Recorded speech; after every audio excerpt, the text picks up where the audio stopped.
एक बात मैं और फिर से एक बार पूछ लेता हूं कि क्या किसानों को 3100 का भुगतान किस तरह से होगा? नहीं, देखिए 3100 का साथियों नमस्कार, इस वक्त हम मौजूद हैं धान खरीदी केंद्र बरगीडी में और यहाँ औपचारिक धान खरीदी केंद्र का उद्घाटन था जिसमें विधायक महोदय जी शामिल हैं। सीधे बातचीत करेंगे और जानेंगे किस तरह का उद्घाटन था और किस तरह से छत्तीसगढ़ में धान खरीदी की प्रक्रिया पूर्ण होगी। जी सर नमस्कार।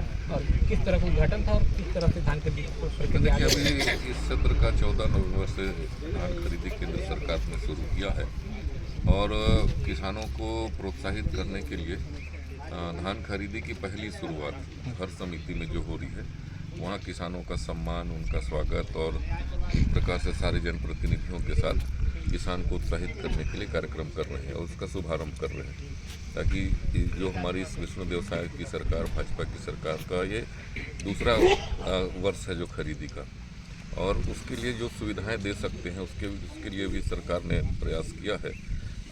धान तो हम 3100 रुपये पूरी सरकार खरीद रही है 21 क्विंटल पर एकड़ के हिसाब से, और एक मुफ्त पैसा देने का काम पिछले साल से कर रही है जो इस साल लगातार जारी रहेगा। दूसरी बड़ी चीज़ें जो कुछ नवाचार इसमें किए हैं किसानों के हित के लिए, एक तो उनको जो किसान हैं उनको टोकन जो कटता है उसके लिए नया एक ऐप लॉन्च करके उनको घर से ही टोकन काटने के लिए नए पद्धति का एक तो नया चीज़ दिए हैं ताकि किसानों को समिति तक टोकन के लिए आना ना पड़े, खुद से टोकन अपने ऐप के माध्यम से काट सकते हैं और जिस तारीख को है उसको धान ले जाके दे सकते हैं। युवा किसान अब डिजिटल होने जा रहे हैं।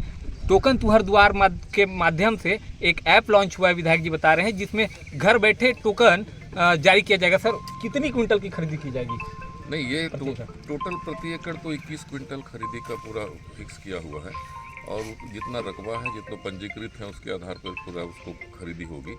दूसरा एक नया और काम हमारी सरकार ने किया है किसानों के लिए कि हर सोसाइटी में वहाँ एक ATM लगाया जा रहा है।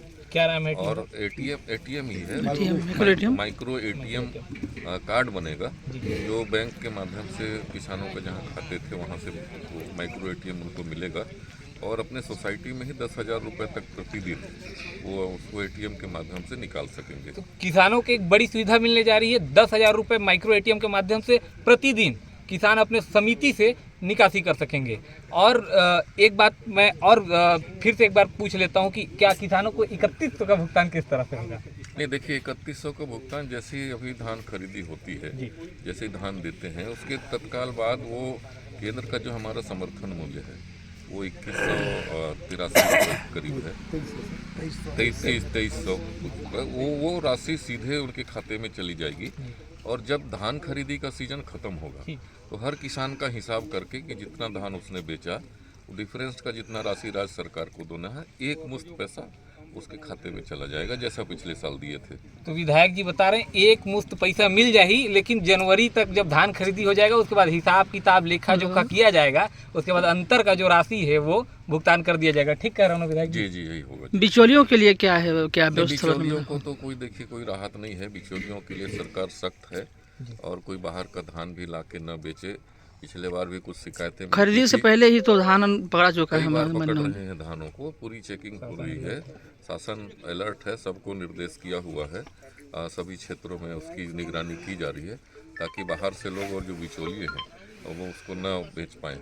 और इसके लिए किसानों को कुल मिला के स्थिति ये है कि बिचौलियों के माध्यम से हमारा किसान लुटाए मत, वो वाजिब दाम पाए, ये सरकार का प्रयास है और इसलिए सख्ती से उन पर कार्रवाई भी होगी जो बिचौलिए होंगे। और छोटी छोटी चीज़ें प्रैक्टिकल में ज़रूर कुछ बातें आती है, उसके लिए भी हम लोग विचार करते हैं कि जैसे मान लीजिए कि सामान्य रूप से जो एकदम गरीब किसान है जिसको रोज़ के नित्य की आवश्यकता होती है, तो जब पैसे की कमी रहती है तो गांव देहात में अपने धान को ले जाके लोग दुकानों में देते हैं, उसके एवज में सामान लेते हैं, तो ऐसे भी धान जमा होते हैं जी। तो वो सारे धानों के लिए भी ध्यान करके और किसानों को कहा जा रहा है कि आप सब लोग राशि के हिसाब से उसको लें और बाकी उसमें इतना गड़बड़ी होने की आशंका भी समाप्त हो जाए। तो गड़बड़ी की आशंका बहुत कम रहने वाली है, ऐसी आशंका जताई जा रही है और नहीं के बराबर मान के चलिए। विधायक जी का कहना है कि हमारी सारी जो निगरानी दल है सक्रिय है और खुद विधायक जी लुंड्रा क्षेत्र की मॉनिटरिंग खुद करते हैं, ऐसा मैं मान के चलूँ? नहीं, जरूर।